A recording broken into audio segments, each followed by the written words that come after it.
This is Newell Bryan Tozer at the Atlanta Historical Society, and it's Tuesday afternoon, November 16th, 2004, on the Veterans History Project, World War II Veterans History Project, interviewing Thomas Hal Clarke, who was in the Navy during World War II. Mr. Clarke, you are a native of Atlanta, are you not? A native of Atlanta, yes. Not many of us are. Not many of us left. But you are. You were born here on what day? I was born August 10, 1914, over 90 years ago. And I've lived here all my life, except college days, except Navy days, and except one tour of duty in Washington for the Federal Home Loan Bank Board. I see. All right. When were you born in Atlanta? Where? Uh-huh. I was born in Inman Park on a street called Waverly Way. As I say, over 90 years ago. I don't remember it because the family moved long before I reached, I think, 2 years of age. Well, happy birthday. I know it Thank was recently, and I'm Thank you very much. proud to see you again and to be with you. What year did you graduate from Washington and Lee? 1938, I graduated from W&L.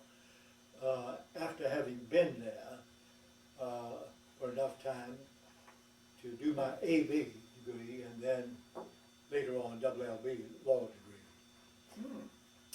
So your law degree is from Washington and Lee too? Yes, yes.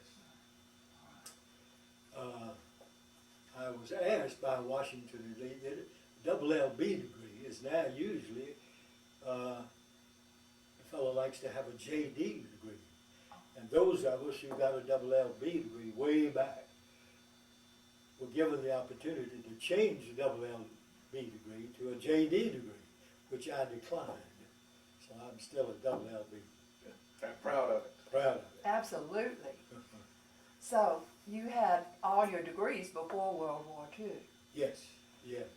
And fortunately, you have written down some of your memories for your children, and I have read them, and I'm fascinated by them. And so you had joined the law firm of McElreath and Scott before the war. Yes, before the war, after getting out of law school. See, I got out in 1938, and I joined the law firm before I went into the Navy, and enjoyed being with some very fine lawyers. Walter McElreath, you've heard his name all over the place. We're in his building. No, we're not. The building that McElreath is next door. We're next door. Uh-huh.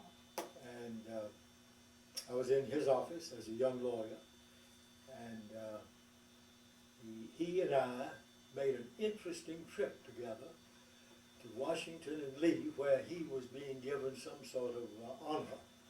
He had gone to W&L before the turn of the century. So he and I were given a trip to W&L in Virginia, and he was the honoree. You accompanied him. Memorable trip. I'm sure. Was he influential in your attending W&L? No, he was not. Actually, I had known I knew his family, but and my parents knew him, but I didn't. No. But you rejoined the law firm, of course. Absolutely, yeah, when I got out.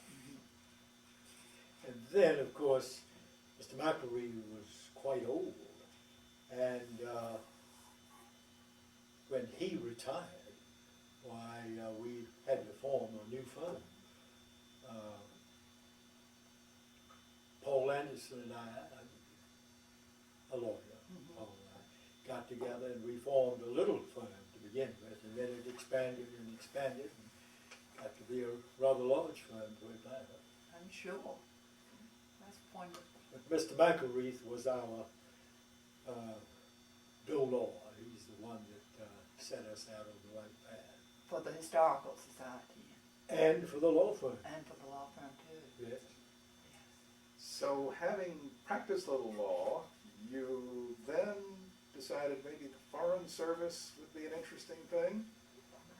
You're exactly right. I'd always been interested in the Foreign Service and had known some Foreign Service officers in years gone by.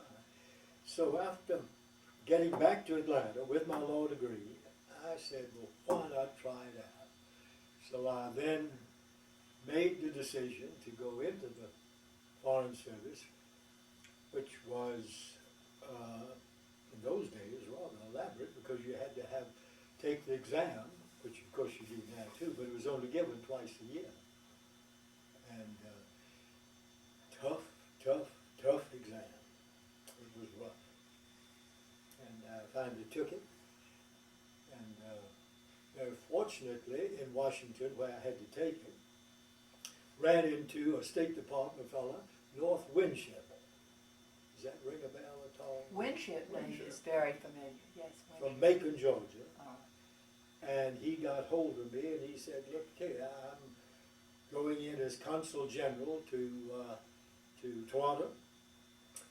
You've just taken the law exam, the Foreign Service exam. Come up and why don't you start your career with me? So I said, sounds good to me. So went to Toronto and he became Consul General. And while I hadn't really passed the exams completely at that point, he says, oh, it doesn't make any difference, I'll give you the duties. So I served as the sort of a Vice-Consul up there with him. And then the war broke out. And that was when Pearl Harbor Pearl Harbor, happened, yes, when you were in Toronto that's right. serving with Mr. Winship as consul. That is correct. Did you have any premonition or any hints coming through the Foreign Service that things may be heating up? Yes, we did, and I was told, of course, being in the Foreign Service, you don't have to get into the armed services because you're automatically excluded from the draft if you're already in the Foreign Service. And many of my friends stayed there, but most of my friends were getting into the Army or Navy, and I felt like I ought to get in. So, and Mr. Winship, the Consul General, he went along with me. He said, well, if you're determined to do it, I think we can get you a commission right off the bat. So he got me a commission as ensign, which was very fortunate for me. That was helpful.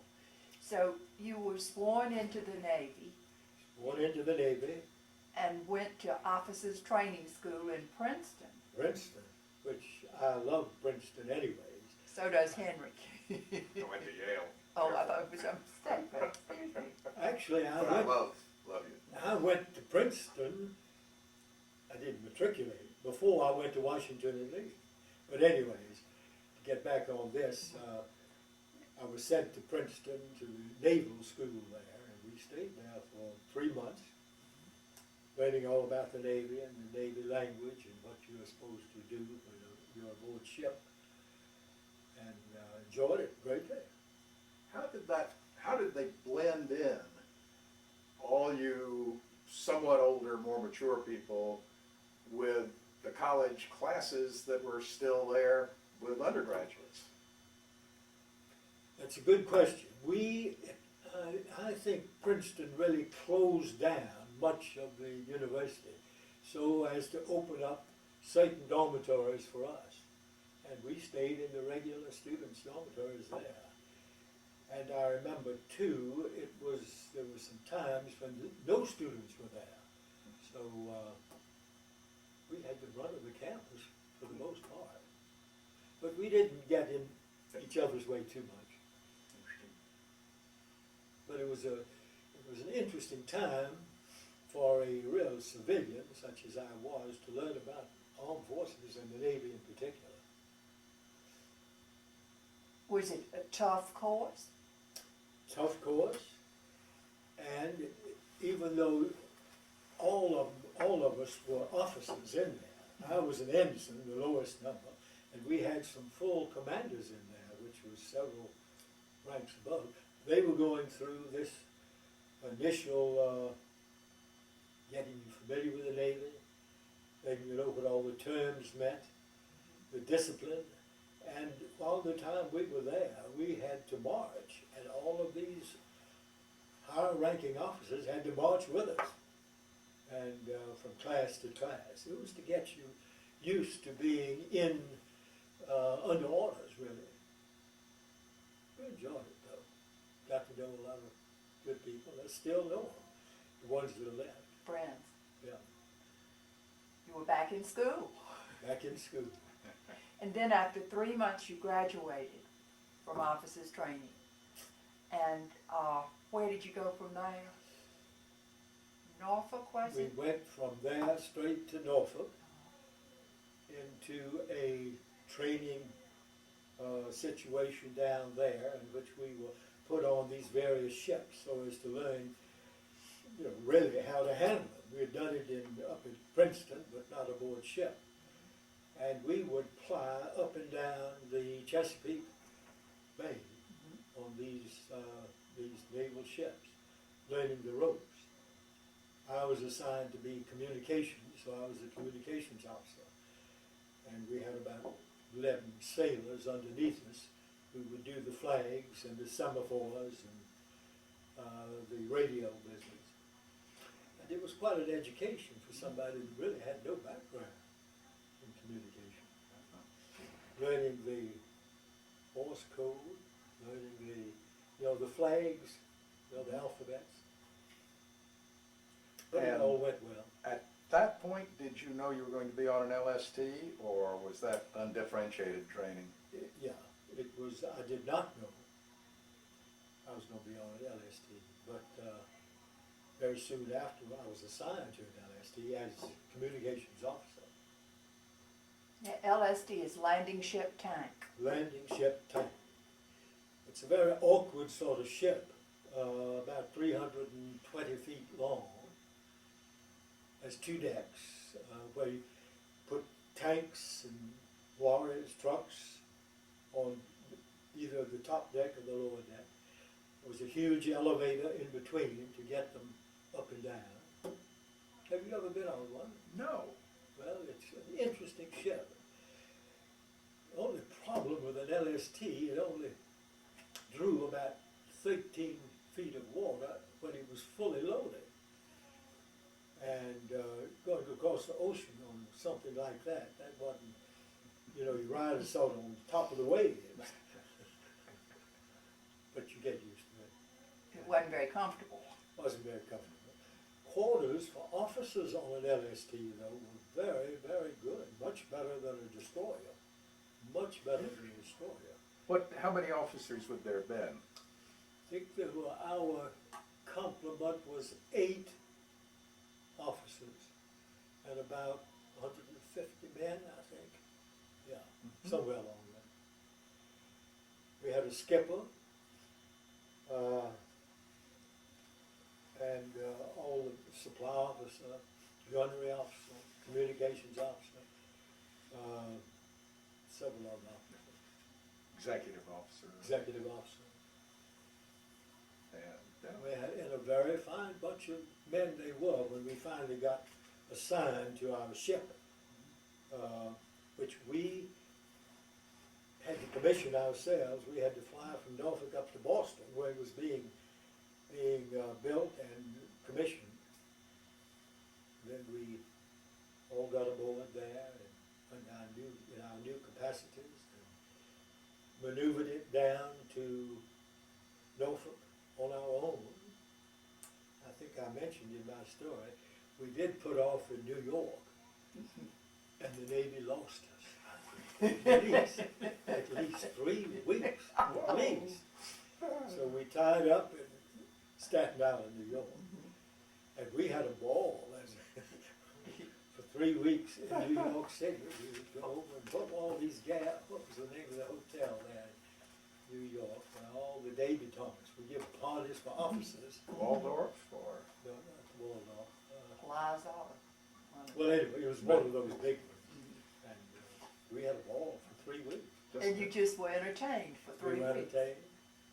And we then had- they found you. They found us. So we got immediately shipped to Norfolk. And this crew, you and all the other plank owners, did you stay together pretty much the whole career on the LST? No, the group that we started out with, say, back in Princeton, Right, but no, but the group that we finally did learn how to act aboard ship, yeah, we stayed together pretty much all the way. so you got to be pretty good friends. Very good friends. Knew each other pretty well, I can imagine. Being together for a long while. yeah. And Under stressful conditions. under stressful conditions, yeah. All right. You used a term that as a novice I don't know. I can imagine, but I want you to explain keeping our ship in proper station. Yes.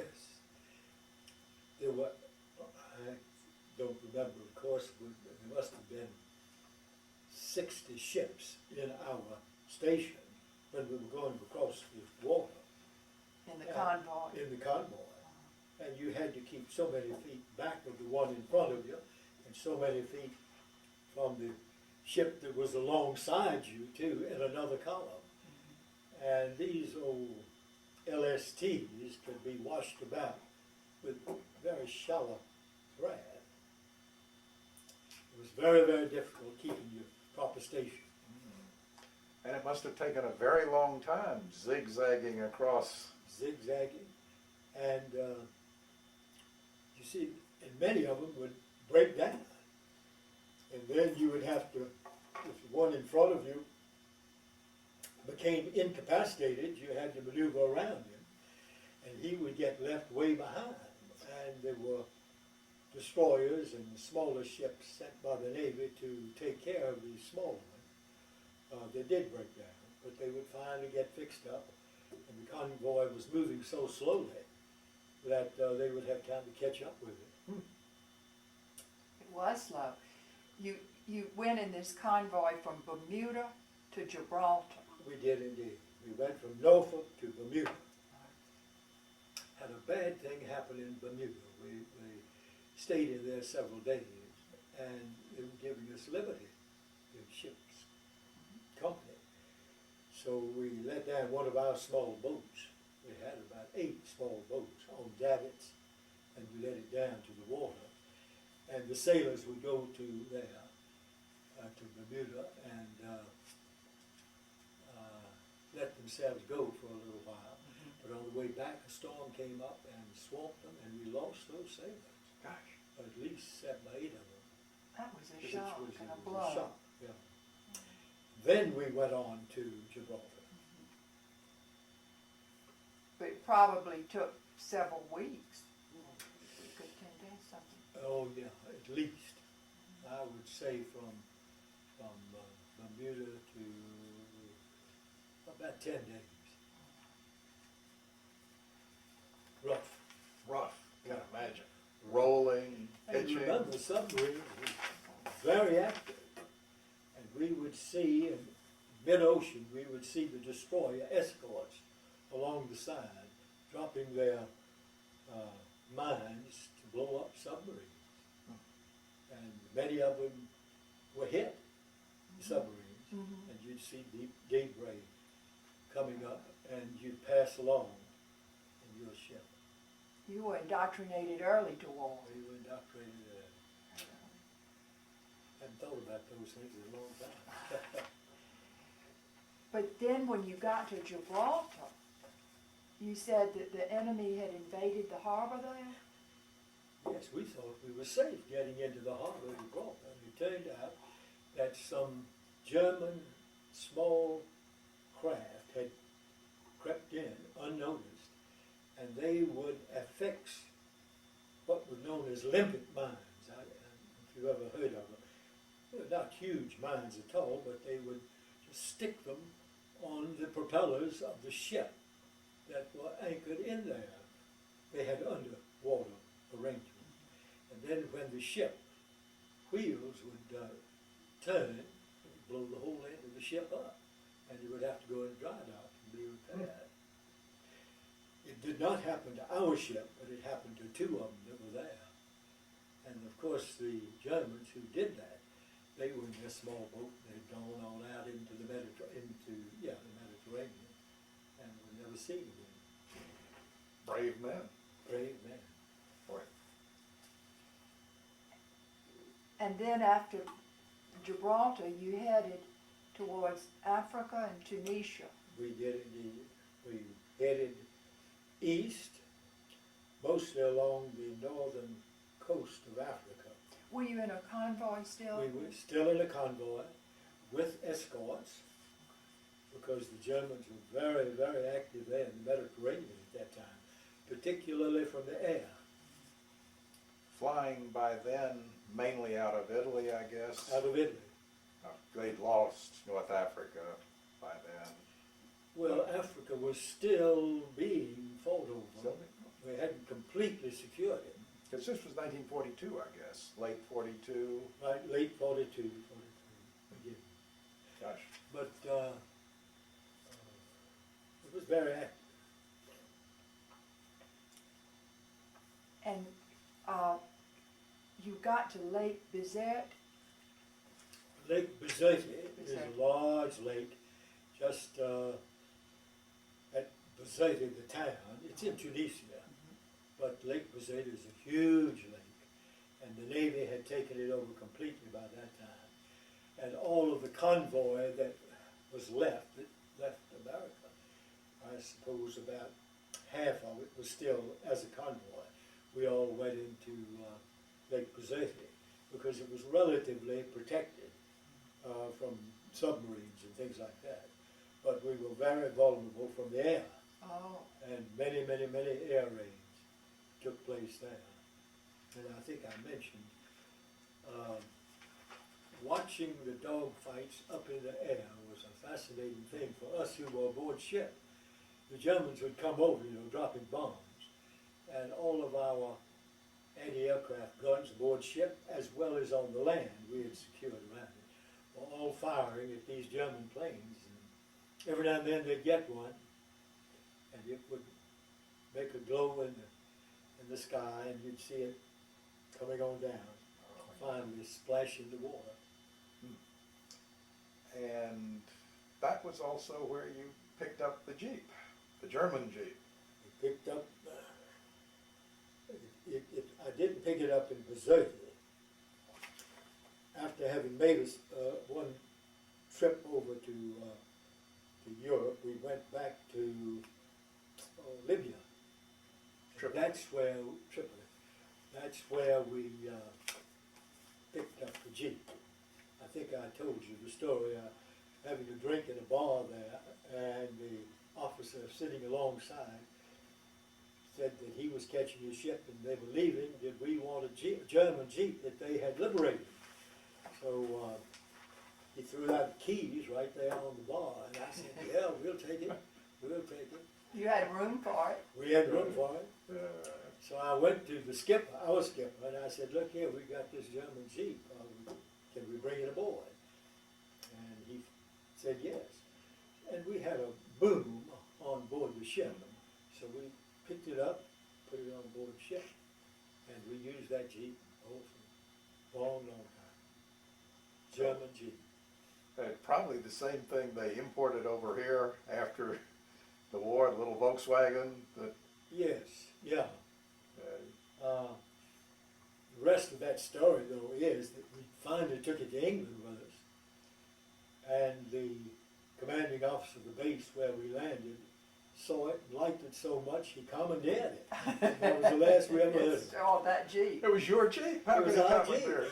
Outrageous. You could buy a Jeep. Too bad. Oh, goodness.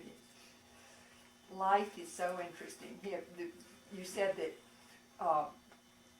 your captain became a little too familiar with some Army nurses. That's a funny story. Italy preserved. Well, in Brazil, there were a lot of very attractive American nurses living around, and for evening's entertainment and so forth, we'd give a dinner aboard ship. See, we were there once. And they would come and we'd have a wonderful time. Well, I think our skipper got a little too friendly, and it just so happened that the commanding officer of the whole fleet came aboard at this very unfortunate time. And he was relieved from his command. Poor skipper. Gosh. Yep. So you lost the leader. We lost the leader, but we got another one in his place who was very, very good, very experienced. Life is interesting. Life is interesting. You said you were nearly hit when you were invading Sicily. That was, I was personally yeah. nearly hit. We had discharged our material and men on the Sicilian shore, and had put down the bow doors so all of the tanks and troops could get off. And the Germans came over and raided us. And it just happened that they missed our ship. And I was on duty, and I remember seeing all of the hit, I should say, within 25 feet of where I was standing. But I was not injured at all. But it did a lot of damage, and some of our sailors were injured. And I had to go to the hospital. But we survived. But that was the beginning of the invasion of Italy, Yes. was the Sicily. We started in Sicily, which is the island. Mm-hmm. And then from Sicily, after they secured that, took some little time, then we began invading Italy itself. I was interested in your returning prisoners of war. Interesting indeed it was. Two types of prisoners we had, the Italians and the Germans. The Italians just loved us. They'd get on board and they would be laughing and just enjoying life to the fullest, to be so liberated and away from the Germans. But the Germans, the few Germans that we did have, they were very, they wouldn't talk, they wouldn't smile, they would give you their rank and name as required by the international rules. But they were not living it up at all like the Italians. They were glad to be captured, really. The Italians were glad to be Yes. captured. Not the Germans. So you would convoy the tanks and equipment to Italy, To Italy, and then unload, unload, and then bring back bring back prisoners to Bizerti. to Bizerti, where they would be put in camps in North Africa. So did they come with a contingent of guard troops, or was it up to your crew to guard them? No, they would have their own guards, but our crew were alerted to what was going on, and they had their own guards. And that would have been how long a trip as you made the voyage back and forth? Across the Mediterranean, I would say at least well overnight. I don't think you could do it in one full day, because those LSTs were not fast ships. And so the prisoners just sleep on deck, I guess? Sleep on deck, and they had to be fed. Yeah, field kitchen Field set up kitchen, yeah. for them? They were on there probably, as I say, overnight. The guards would be Americans. Very. Yeah. And did you also ferry wounded people back and forth, or? We did indeed. Not the desperately wounded, but the ones who were out of service. We would bring them back to the hospitals in North Africa. Talk to them much? We didn't get much chance to talk to the prisoners who were on board. I don't think I ever talked to any of them. But, Or the but the wounded. wounded, the Americans Talk to coming the back? wounded We Americans. did talk to them, yeah. Uh, they were having a hard time. They were having a tough time, and you see, it could be very rough there on the Mediterranean, and they would be seasick, all of that sort of business. They were ill to begin with, having been shot at, wounded. But, and we did much of that. We kept doing that for maybe 6 weeks as the troops who had landed would secure first Sicily and then into Italy and move up Italy, up Off the boat. the boot. And as you recall, much of that going on the boot was very, very slow. Yes. Right to the end of the war.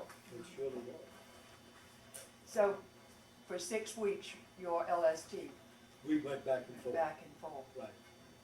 And on one of those occasions, when we went to Tripoli to pick up, and that's where we picked up our Jeep. I see. That you got liberated from That's right. higher officer. And then it was off to England. Off to England. And did you know that that was part of the invasion? That pretty general knowledge that that's why you're going up there? Oh, yeah, yes, yes. People knew that D-Day in England, that D-Day in Yeah. Europe was coming. Oh, yeah, and we were So this to would have take been- a very active part in the invasion up there, and we knew it. But I tell you, the trip from the Mediterranean up to England was really, that's when we had the worst attacks by the Germans from there. And they had these, what they call buzz bombs, I mentioned in their paper, where they were pilotless ships carried on the belly of a big plane, and they had very, very accurate sights down to the target, which was one of our ships.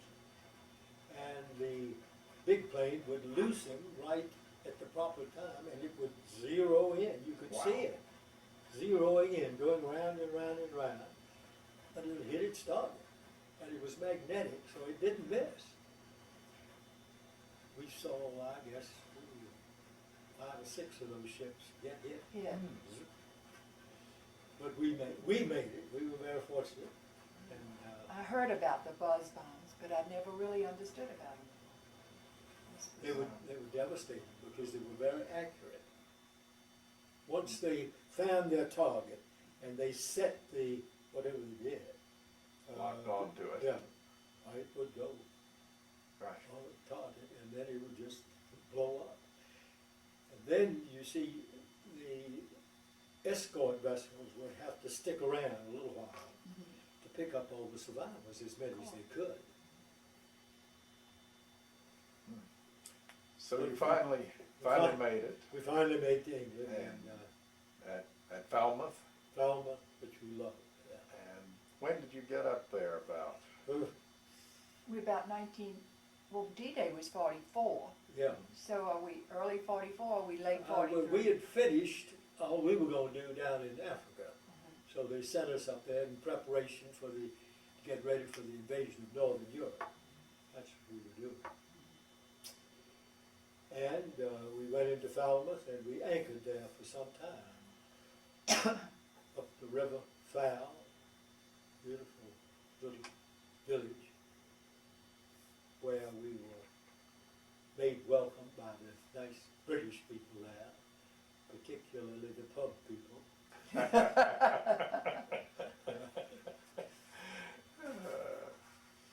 Yes, and, but then we moved from Falmouth on up to various ports there along the English seaboard. Was it at Falmouth that you were asked to lend the Jeep to convey Vivian Lee? No, I think it was after we had gotten to Plymouth Plymouth. that we lost our Jeep to the commanding officer of the base. But somewhere along the line, a pub keeper asked you to take Vivian Lee. This innkeeper, you said. As That's right. They asked us to take Vivian Lee and Lawrence, Olivia. Olivier, who were vacationing in wartime in the ferry boat inn, which is a delight. I think the little inn is still there, but it's very secluded near Falmouth. So we were asked, because we had the Jeep, to pick them up, which we did, picked them up and took them to the inn, and that was the last we saw of them. We were duly thanked both by them and by the hotel manager. Being from Atlanta, that was a fabulous. It was a fabulous thing, yeah. Hope she told you how much she liked Atlanta. Yes, we didn't have too much chance for Chit chat. chit chat, but we were all excited. Of course. Fabulous. Did you have any trouble getting gasoline for the Jeep when you had the Jeep? No, we had gasoline, Oh, petrol sure. running out of our ears. It was just, there was no scarcity at all. Would the LST have carried its a supply for the vessels, for the vehicles that it carried? It would indeed, Yeah. and I'm sure you remember seeing them, 5 canned Oh, the jerry can. all over the place. And then putting into ports, as we did, all we had to do was just make requisition from petrol that they had there, and we would get plenty. There was never a need for a supply that we didn't have. Was not rationed to you all. Wasn't rationed To up the Navy. And you were made Lieutenant J.G. there in Falmouth. Yeah, no, well, it wasn't, it was just after we got to Falmouth. I was made Lieutenant J.G. and had to go take the oath. Felt very grand with another half stripe. Half stripe. Half stripe. Did your duties remain the same, or Duty remained the same. you were still communications officer? Communications officer. And did you, in that capacity, pick up a lot of sort of pre-invasion chatter? Did you tell things were really ramping up? Yes, yes, you could indeed, and of course there was much speculation. Even when we first got there, there was still speculation of some sort that the Germans might try to invade England again. I mean, that was not completely out of the Yeah. picture. So there was a lot of, we were trained to be alert to see anything that might be suspicious. But didn't happen. Didn't matter. But there were some bad experiences we had up there where the Germans would slip open those same little small boats, and they would plant bombs underneath these ships that were practicing maneuvers on the English beach. And there was that one terrible disaster where a bunch of E-boats sank 3 LSTs, I think, some enormous number of men killed there. Never saw them again. We were part of that group. We were not. But there were at least 3 or 4 LSTs, I believe, that were taking part in it, that they got. And the loss of life was terrific because it was on the British Channel. Hadn't thought about that in a long time. So now we have the build up to June 6, 1944, to D-Day, and you were part of the invasion force. We were, along with, I would estimate hundreds Well, of the ships. largest Oh, armada. yes. And we were all had a station that we had to move in and maintain. But the bad part about the invasion was, we were supposed to have invaded on the 5th of June, and we all got ready. Each ship had its full contingent of people, jeeps, guns, people, ready to go, and the whole thing was called off. And had you actually sailed? We had actually sailed out of the harbor, but before we got, 2 hours out, we were all called back. So we all went back with all the troops and men aboard and stayed there overnight in the harbor. And then the next day we were told that, to go. That was June 6th. And you remember the people who do the weather had told Clarke that they thought it was going to be well enough for us to go ahead. It was rough, terribly rough, but we made it. And your LST was one of the very first, I gather, since it was carrying some underwater demolition engineers. We were even ahead of H hour. H hour was Wow. the hour you were supposed to, the day and the hour. But we were less than H hour because we were carrying, I think, maybe 190 underwater men with stuff strapped to their back, explosives and things of that nature. They would, after we had gotten about,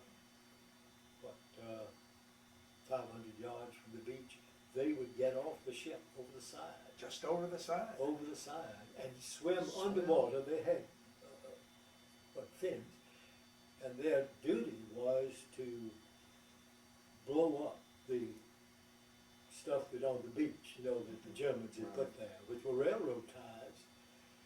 And they did a good job, but out of the total number that we let off our ship, some very small percentage came back. And But they did a good job. They would blow up these things, you know, that would keep the small boats from coming in up on the shore and discharging all the men. did you get fired on at that point, or had the Germans really discovered? We did get fired on at that point, both from the beach, and it was way up on the hill. You could see the shots coming in. But there were a few German planes left at that time. Very few, but there was some. And we had air raids. Gosh. It was thinking about it again, yeah. I hadn't thought about these things in a long time. This is the And 60th then anniversary. did you run on up to the beach to discharge We the ran up rest? to the beach finally, later on. That was H hour, but on, I suppose we didn't get into the beach until about afternoon sometime, when we discharged the men, and it was touching. No, we didn't know whether we were going to be having to take these people back. And many of them never came back. But finally, after we discharged, we put up the ramp door, closed the doors, and propelled ourselves back by the stern anchor on our ship, which was let out as you went in, and you pulled yourself back out. And then we rendezvoused in the middle of the sea there, wait for a full convoy to go back to England. And then we would all proceed back to England, to the port, pick up more people, come back. We did the next day. What was it like seeing that enormous theater, basically? It was really beyond your imagination, really, to see just as far as you could see, ships. And a lot of firing. The battle wagons, the big battleships were way out, maybe thousands of yards out, lobbing shells over onto the beach. And it was an exciting time. And you were at both Omaha and Utah beaches. Omaha and Utah we were. Not at the same time. No, no. But we would make many trips back and forth. And this went on for a month or so? How long? Let's see. Yes, we must have gone back and forth, I would say, at least 6 or 8 weeks. Then things were beginning to be pretty well in hand, and we were told to proceed immediately to Scotland to turn over our ships to the British. And that's when they heard that I was a lawyer. Oh, they didn't know it until then? Well, and I didn't say anything either. I had already said something to begin with. So, we turned over our ship, we left the beaches there, and the war was going pretty well at that point. So we went up to Scotland and turned over our ship to the British.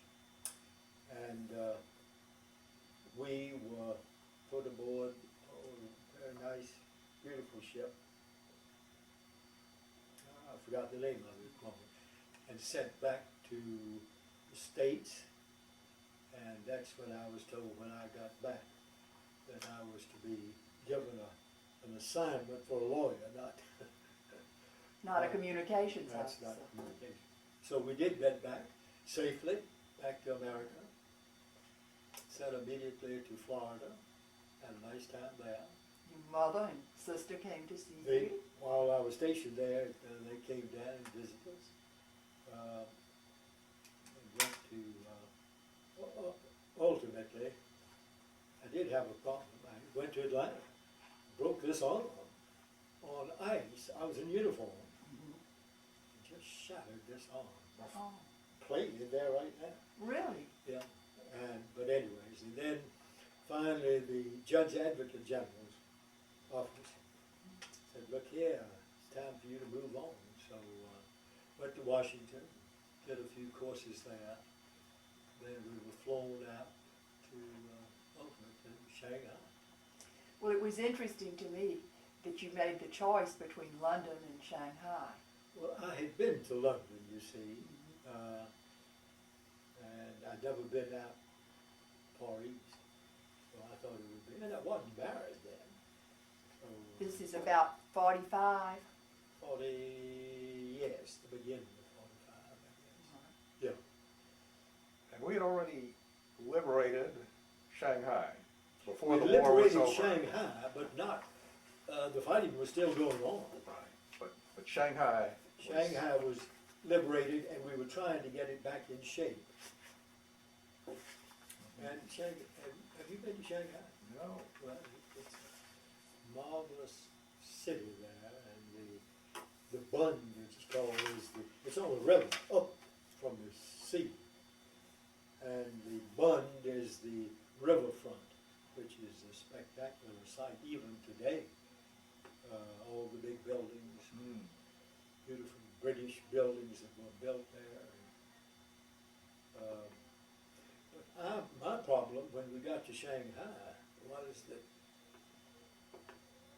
the skip or the admiral of the base told me we had to do something because all the ships that were coming in there had been at sea for 9 months or more. And the sailors, when they get liberty, you see, they would go completely wild. And I think I mentioned in that thing, the sailors would get so full of whiskey, liquor, that they would get all the rickshaw drivers in the rickshaw, and they would pull the rickshaw all over Shanghai, up on the sidewalks and all over. So Admiral came to us one day and said, we got to restore order here in this town. So you fellas do something about it. So we had to court-martial some officers. And many of the men, just to get order Restored. back on land, you know. Send the word. Send the word, which we did. Well, I felt sorry for those sailors, though. You know, they've been at sea for 9 months. yeah. And to get there with plenty of booze to drink. And I'm sure it wasn't very good booze at that point that they were drinking.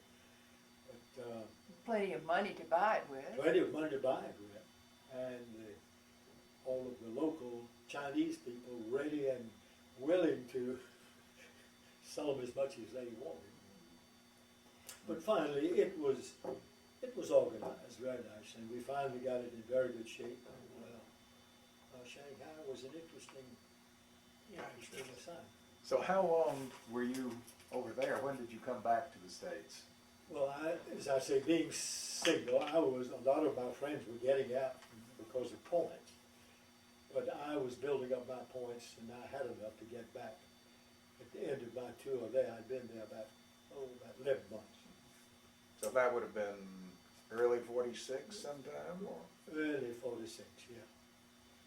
But you say that was a plush assignment that you lived in the Cathay Hotel, and that was, Wow, living there in Shanghai for us naval personnel, officers, was really plush.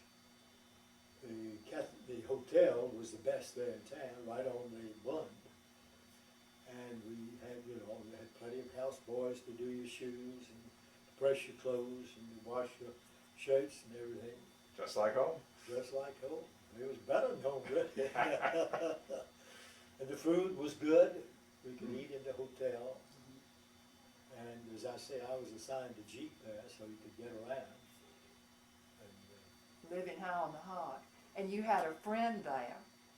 Was it W&L friend or, I did have a friend, no, he was a Vice-Consul, all right, friend in Washington, yeah. And he and his wife had been assigned to Korea, I think it was, as Vice-Consul. But he was flying into Shanghai, and he let me know, so I met them with my Jeep at the Shanghai airport.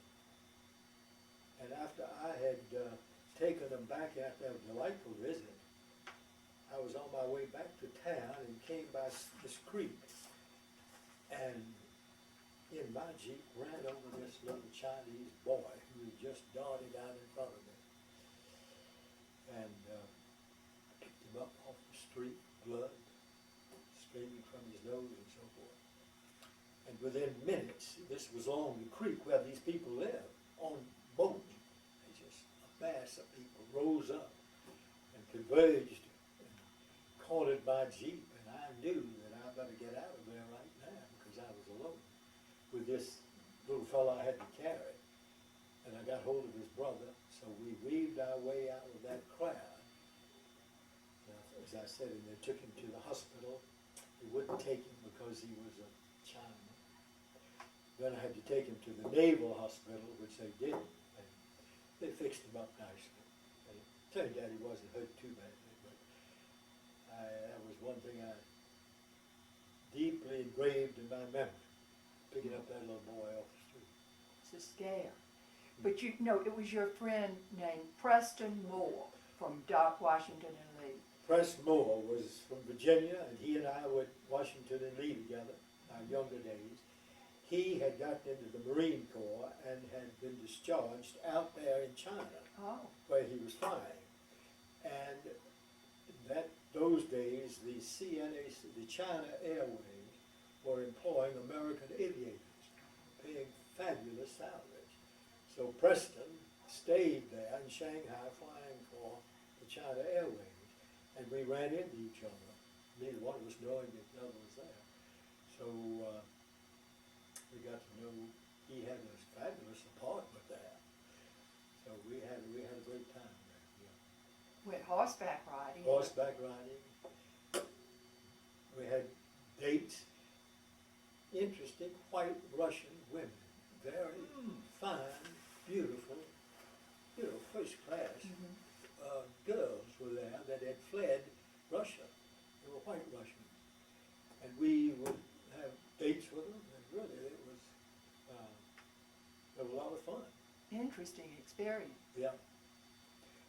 Preston finally came back, and I left. So next time I saw Preston, he was in Virginia. Had taken over the management of what's the boys' school up there in Virginia. Woodbury Forest. Woodbury Forest. Oh, really? He became headmaster, or? No, he was head of the business department. Okay. Had a beautiful house there. It's a beautiful place. It is pretty. You've been there. Yes. Well, did you go there? No. Did go to school in Virginia, to college though. Yeah. Well, when you were at Sweetwater. Yeah. But when you came back from Shanghai, you had to stand watch on the ship. You weren't just a passenger, you had duty. Had duties and stood the watch, and there were a lot of other naval officers aboard who knew what they were doing and standing up. By that time, I knew pretty well what you do when you're running the ship. And it was late one night that we ran into something. I don't know if I said it there. The ship, we were going along beautifully, a sudden, it was a huge ship. It just, the ship shuddered, stopped, and then we went on. I had the deck, I was officer in charge. Turned out we hit something, we never knew what it was, no idea. And so far as I know, even until this day, don't know what we hit. What you hit. But we hit something, because it stopped it was a huge ship. But we never knew, and finally came on into California, where we filled out all the papers for a discharge, and finally caught the train, went all the way across from San Francisco to Jacksonville, Florida, by train. Long trip? And we had Pullman beds there. Oh, it was plush. You were an officer. Officer, and was discharged finally there in Jacksonville. When was that? When? Early 46. Early 46. So you've been in 4 solid years. 4 years. 42 to 46. Still not married. Right. Did you know Mary Louise? Didn't know Mary Louise. I had a girlfriend all that time. Not Mary Louise. She knows it though. Yeah. So it was after that. Back to China for a minute. One thing that was very interesting to me was you said you ran into the agrarian reformers and therefore Yes. couldn't get to Peking. That's right. The agrarian, the communists in those days were called agrarian reformers. And they had set up roadblocks. We had gone by jeep fairly far inland, and on our way had hoped to go to Peking. But we ran into these roadblocks, and we were told in no uncertain terms, if you see a roadblock of the agrarian reformers, don't go beyond that. Which we turned around and went back to the ship. Yeah. Didn't want to get mixed up with Did not them. get mixed up with them. But it was an interesting assignment in my Navy days. Fascinating. Fascinating. I look back on it with great pleasure, really. You forget the terrible parts, where you see bombs coming down and people getting killed. That's good. Just, Thank you very much. It certainly is fascinating for us to hear it. well, you're good to sit here and listen to all these tales. We are absolutely fascinated. Fascinated and privileged to hear it. Thank you very much. We must get this on the video. That's Mary Louise's. I've got plenty of All right, we'd ones love in to have, uniform. We'd love we'd love to have them. Well, let me get her to get them. All right, that would be great. We'll borrow them and then get them back to you or her. Okay. If we can just borrow them, we can, Oh, yeah, I'll get them to you. good. We And can- that's in Shanghai. Yes, this, At which point you were a JG JG. and I was- legal officer. Yep. And then I made full lieutenant out there, but that was before. Yeah. Shanghai. A real interesting experience. Very interesting But- naval career. Yes, it was. But as time goes on, you forget many of the details. And that's the reason my children asked me, 2 or 3 years ago, please try to reduce it to writing. That's what I did. Thank you Thank for you very paying much. attention to your children. Enjoy. Well, you all are good to sit through all that. Oh, we want to sit through as much as you would let us have. It's fascinating. When were you and Mary Louise married? We were married and, Got it in your pocket. I was a bachelor for several years, enjoying it, and we were married. We began going together in 1950, All right. married in 51. Okay. And you met her how? Met her at a party in Forsyth, Georgia. Did you ever hear of Miss, what was that nice family down there in Forsyth? The Newtons? Newton. The Newtons, I knew the news Yeah, from the site. she gave a party, Mhm. and it was at that party that Mary Louise and I really met each other, really. Although I knew the Hastings, but didn't know Mary Louise. Isn't that funny? And this I'll was tell fun. Francis that you Good. filled it out. Okay. But we got together and didn't take us long. Miss Hastings was terribly upset because I wanted to go ahead and get married, you know. She wanted to, what, 6 months or 9 months away?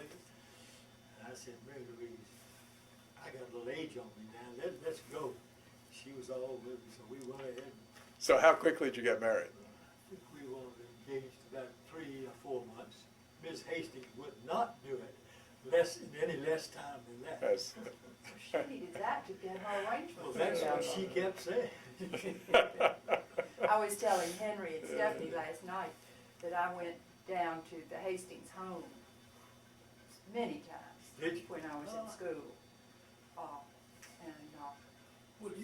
Well, wasn't your father a very good friend of that? Yes, Daddy was a friend of Yeah, that. yeah. But I really went because I ran around with Ted Forbes, Yes, and yeah. he was a friend of Donnie's. That's right. That's So right. we would go down there to parties. Did she ever, you saw her gardens down there? Yes. She had beautiful gardens. Oh, yeah. She really did it up for our wedding. For our wedding, the reception was there. We got married in the church in Griffin. But she had that garden all fixed up, and I tell you, years later, we found whiskey glasses in the bushes all over. But you know that house is completely gone? No, I didn't There's know that. nothing, No. absolutely, it's not even a brick left. That's Really? Why? Well, it was sold, Mhm. and it stayed vacant for a while, and vandals got in there and tore it up. Gosh. Oh, how horrible. Sad. I'm gonna send this You're How back. about sweet. if you all, let me take a picture of the two of you if I could, a photograph. I'm gonna give this to Francis and maybe she can photo. Well, maybe if you'll hold that in front Oh, that while, would be fun. Here we go. Look at that. How are we doing Well, now? I'd say you're doing extremely well. Henry's a good